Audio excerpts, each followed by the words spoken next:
I used to think following store policy would keep me out of trouble until it nearly got me fired. I was 19 when I started working at Brightway Home Goods in Columbia, South Carolina. Just needed a paycheck. I wasn't trying to make it a career or anything. My plan was to work part-time, save up for community college, maybe start classes the next spring. That was it. Real simple. I was hired as a cashier, which basically meant you were the face of the store until someone started yelling, and then you were the scapegoat. My manager was Miss Calloway, about 40, pressed blouses, stiff posture, and a fake smile that never quite reached her eyes. She wasn't mean in the way people on TV are mean. No yelling or cussing, just quiet control. She always had a way of making you feel like everything you did was wrong, even when you followed her instructions to the letter. That's the key word here, instructions. She'd tell you to follow policy, then the next day tell you to use common sense, then the next day ask why you didn't trust your judgment. It was like trying to build a Lego set with directions from 3 different boxes, but I needed the job. So I smiled, nodded, and said, "Yes, ma'am." The first real problem came with a customer return.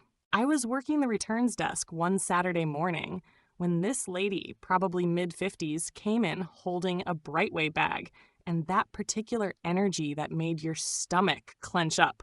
She slammed a $400 digital air fryer on the counter and said, "This thing doesn't work. I want my money back." I asked for a receipt. She didn't have one. So I asked for the card she used to purchase it. She didn't have that either, said it was a gift from her son-in-law, but he definitely bought it here. I checked the SKU. The model was ours, sure, but it had gone on sale 2 weeks ago. It was impossible to prove whether she paid full price or not, and without a receipt or card, our system couldn't trace the purchase. So I said, as politely as I could, "I'm sorry, ma'am. Without a receipt or proof of purchase, we can't process a return for that amount." She lost it. I mean, full-on, red-faced, voice-raising, waving hands meltdown. She demanded a manager. So I paged Miss Calloway. Here's the thing. I had followed the rules.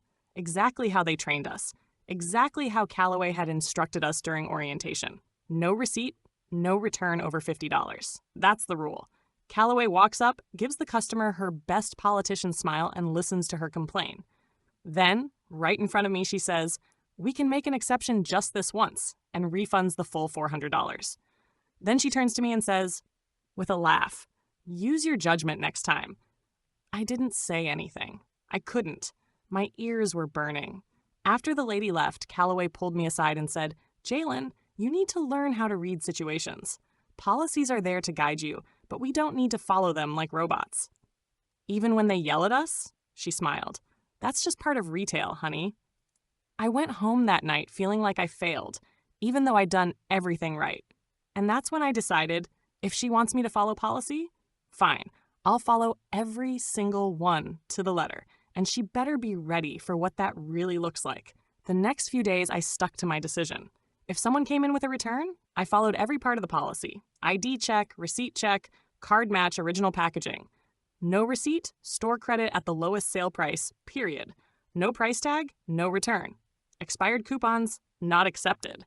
It didn't matter how loud they got. I stayed calm, polite, and stuck to the rules.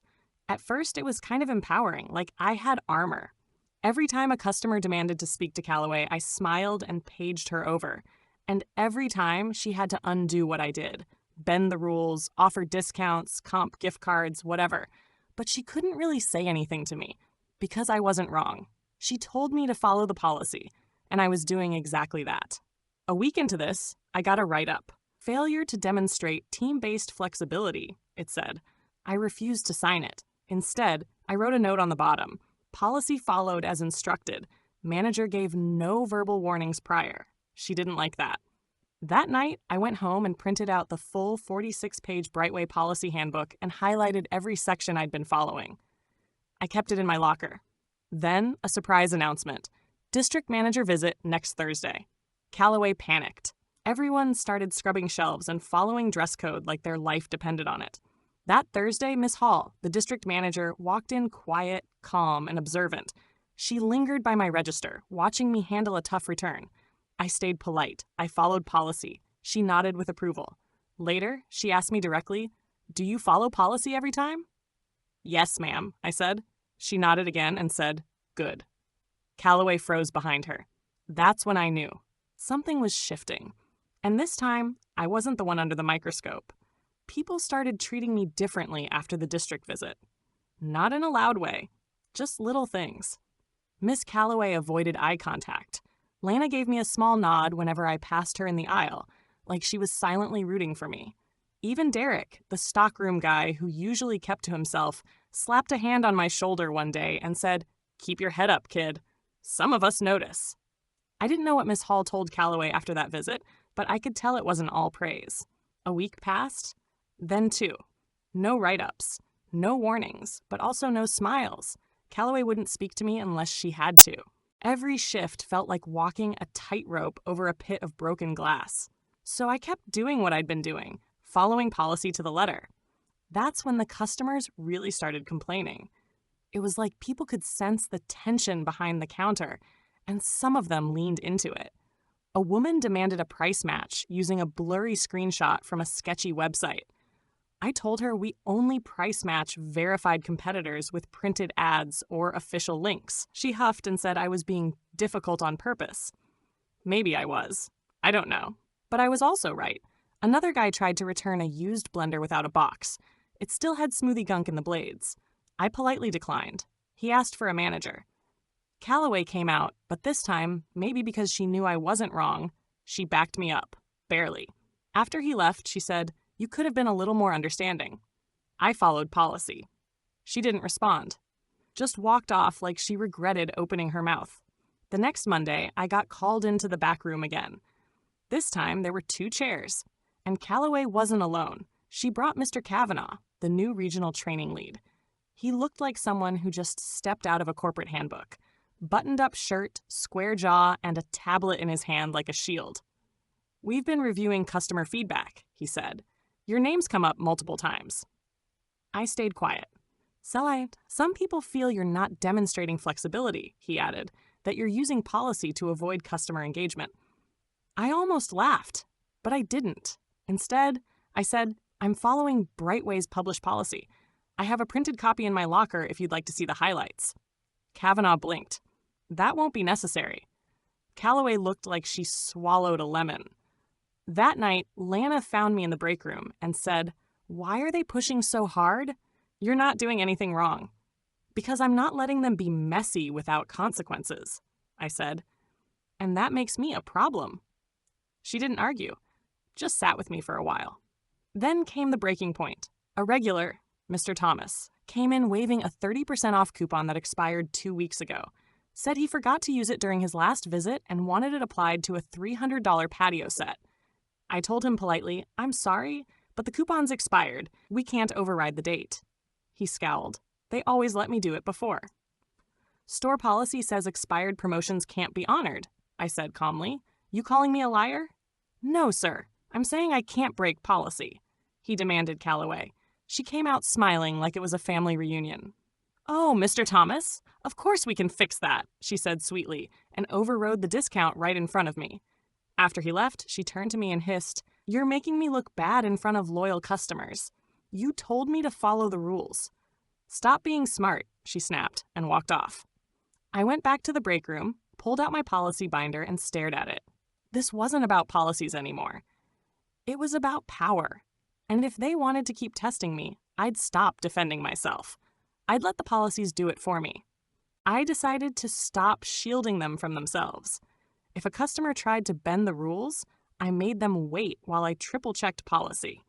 I brought out the handbook, showed them the clauses, highlighted the expiration dates. If someone tried to intimidate me into giving them a discount, I called over Calloway every time, even if I already knew what she'd say. I made sure she was the one who had to explain when things didn't go their way. It didn't take long for the tension to grow unbearable. One afternoon, Lana and I were both working register when a man stormed in yelling that his online order had been canceled without warning. His voice was loud enough to rattle the glass candle jars near the front. I stayed calm, looked up the order, and sure enough, it had been canceled due to a declined payment. "Sir," I explained, "the payment method didn't go through. That's why it wasn't shipped." I got money. He shouted, "You just don't want to help me." Qley was watching from the office window, arms crossed. "I'm happy to place the order again," I told him, "but the original one didn't charge." He refused, cursed under his breath, and demanded a discount for the inconvenience.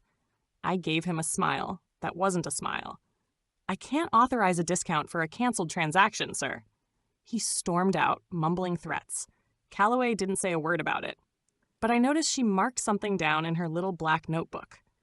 The next day, I got a surprise email. "You've been scheduled for a performance review." The timing wasn't subtle, neither was the tone. I showed up at 2 p.m. in the office where Qley and Mr. Kavanaugh waited again. Same chairs, same clipboard. "We've received continued feedback that your tone is too rigid," Kavanaugh said. "Retail is about creating a welcoming experience." "I'm not being rude," I replied. "I'm just refusing to break the rules." "Sometimes we have to use discretion," Qley added, her voice syrupy, like good judgment. I didn't respond to her. I looked at Kavanaugh. "If following company policy is now considered poor performance," I said, "I'd like that in writing." He blinked again. Qley's jaw clenched.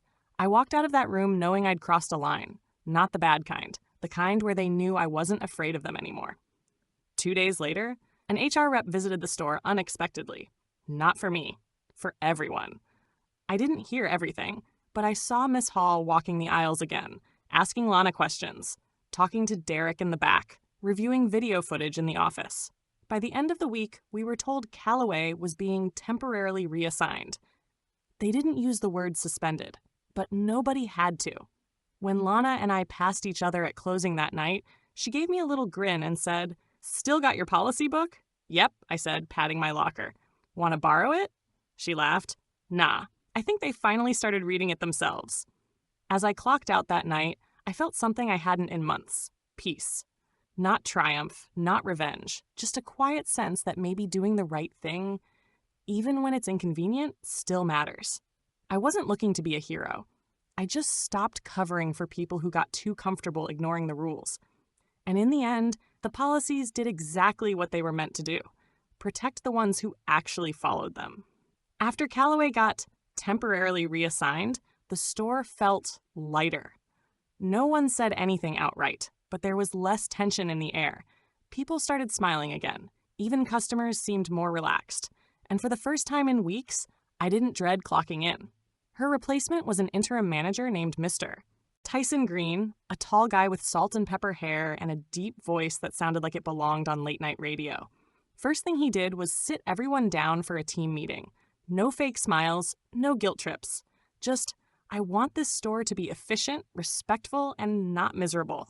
Fair enough. Heads nodded, mine included. Tyson treated everyone like adults. He didn't hover or micromanage. He expected us to know our jobs, and when we didn't, he showed us without making a scene. He even told me, "I read your file. You're not the problem they made you out to be." It was weird having a boss say that out loud, but good weird. Then, 2 weeks into Tyson's run, word got out. Miss Hall was doing another surprise visit. This time, I was ready. I made sure my uniform was spotless, name tag polished, register drawer perfectly balanced. I restocked the gift cards. I even cleaned under the gum shelf near the checkout. I wasn't trying to be teacher's pet. I just wanted her to see what the store looked like when people weren't afraid of getting thrown under a bus. Miss Hall showed up around 11 a.m. that Thursday. She walked in with a clipboard and a quiet smile. Same calm energy, but this time she didn't go straight to the office. She made a slow lap around the store, observing without interfering. Eventually, she made her way to my register. A woman in her 30s was trying to return a damaged lamp. She had the receipt, but it was outside the return window by 3 days. I could have bent the rule. Tyson probably wouldn't have said anything. But I knew Miss Hall was watching, so I did what I always did. I explained the policy, apologized, and offered store credit at the current sale price. The woman looked annoyed, but she accepted it. After she left, Miss Hall walked over and said, "That was handled well." "Thank you," I said. "I assume the previous manager would have just refunded her full price?" I gave a small smile. "Possibly." She nodded like she already knew the answer. A few minutes later, she asked if she could speak to me in the break room. We sat across from each other. No clipboard this time, just conversation. I've been reviewing store performance, customer feedback, and staff notes from the last few months, she said. I stayed quiet. There's a clear shift after Miss Calloway's reassignment. Less complaints, better register balance, smoother returns. Still quiet. I know you had a rough patch, she continued. But I want you to know, some of us noticed, and we appreciate how you handled it. I didn't know what to say, so I just nodded. Then she said, would you consider helping train new hires on how to handle returns and policy enforcement? I blinked. Like, be a trainer? Not officially yet, but you've shown good instincts, and we could use that on the floor. I agreed before I even fully processed it. By the end of the day, Tyson pulled me aside too. She offered you the trainer shadow gig? Yeah. Good. You earned it. That meant more to me than the trainer offer itself. Of course, not everything was sunshine. Some customers still pushed back. One lady threw a full-on tantrum because I wouldn't stack 3 expired coupons. Another guy tried to return clearly used curtains with dog hair still on them. But now, when I said no, I didn't feel like I was fighting the system. I was part of the system, the one that worked. And the people above me? They were finally seeing it too. A few days after that, I got paired with a new hire named Brielle. She was 17, still in high school, and looked terrified of the register. Hands shaky, voice soft. Her first shift, a customer yelled at her for not scanning a coupon correctly, and she almost cried. I stepped in, calmed the customer down, and showed Brielle how to scan the barcode properly.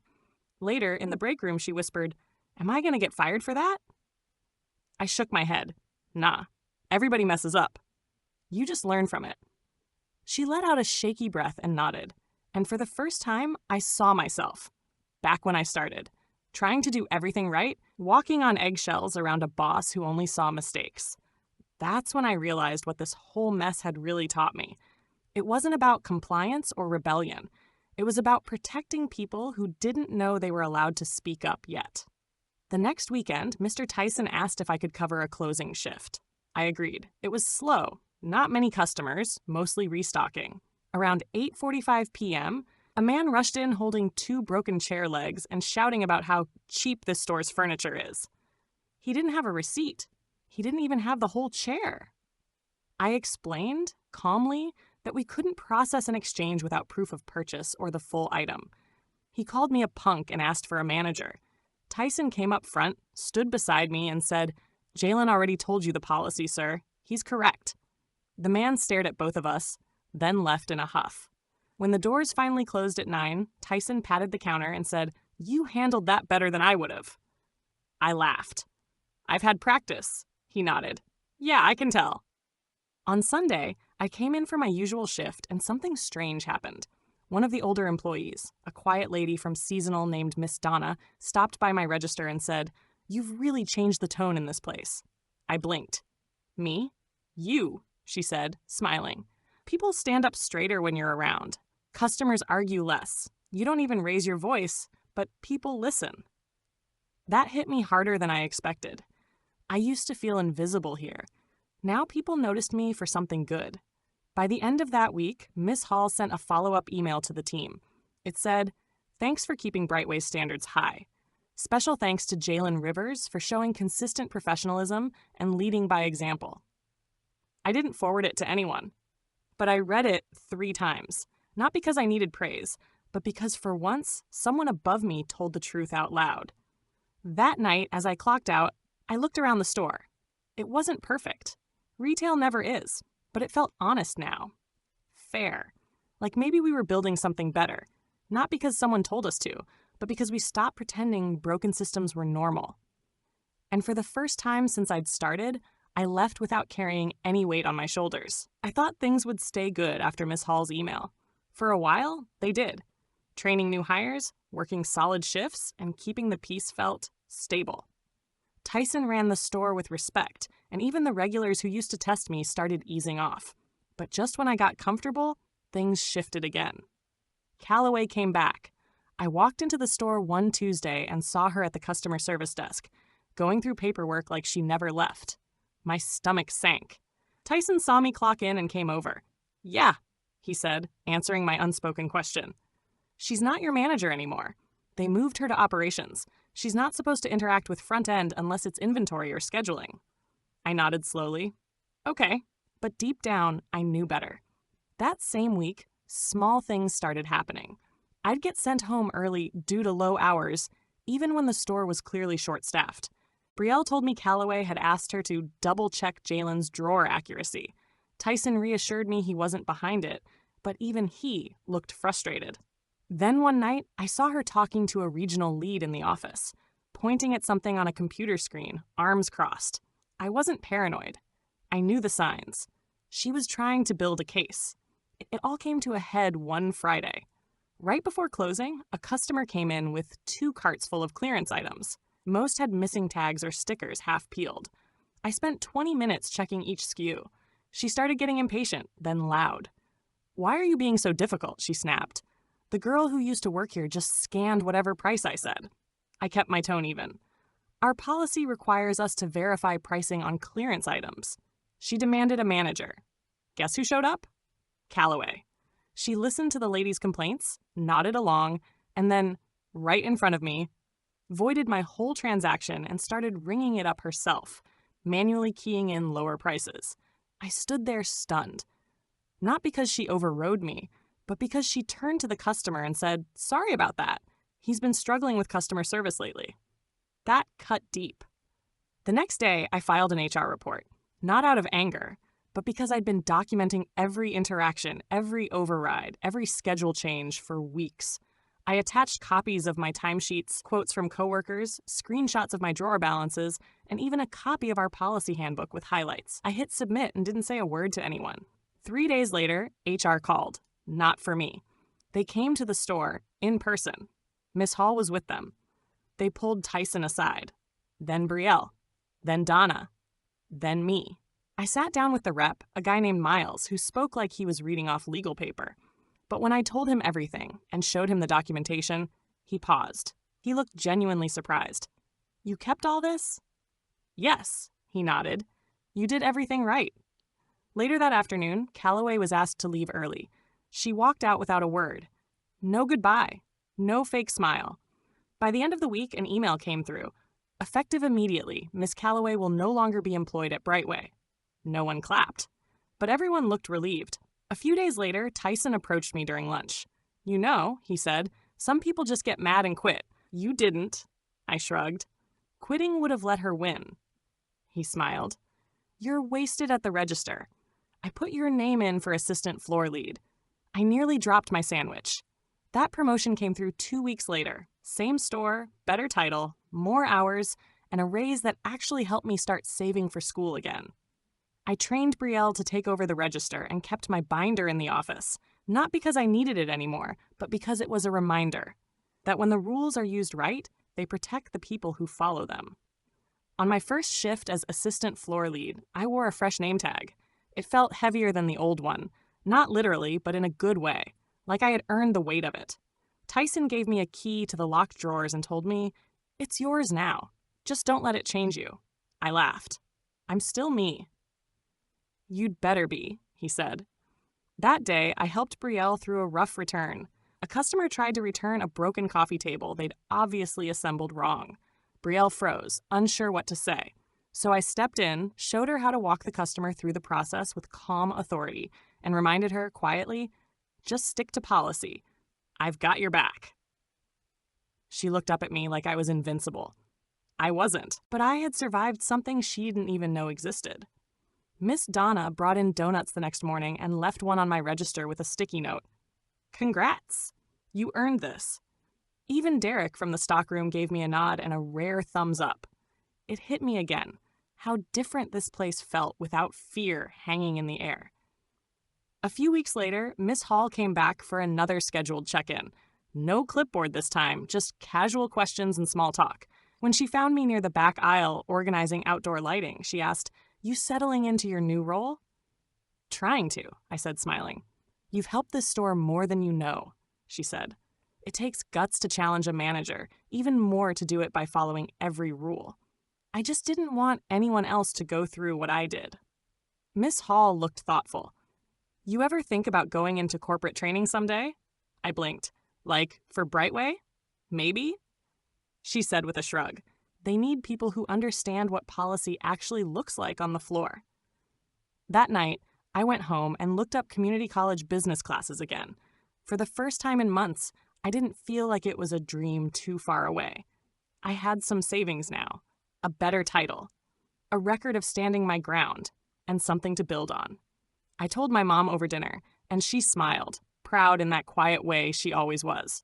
She didn't know all the details, but she knew I'd fought for something. And I had.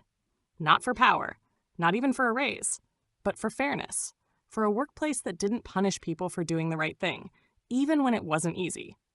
The policy binder still sits in my locker, not because I need it, but because it reminds me of the time I proved you don't have to yell to be heard. You just have to be steady. And if someone tries to make you the villain for following the rules, let them. Because sometimes the best revenge is being right and still standing when they're gone. So if you're out there, stuck under a boss who twists the rules to suit themselves, don't break. Document everything. Be calm, be clear, and let their mess speak for itself. Because sometimes quiet compliance isn't weakness, it's strategy. And in the end, it might just set you free. Thank you for listening. If you enjoyed, please like, share, and subscribe for more content. If you want to share your stories, please comment below. Additionally, what is your opinion on the poster's decision?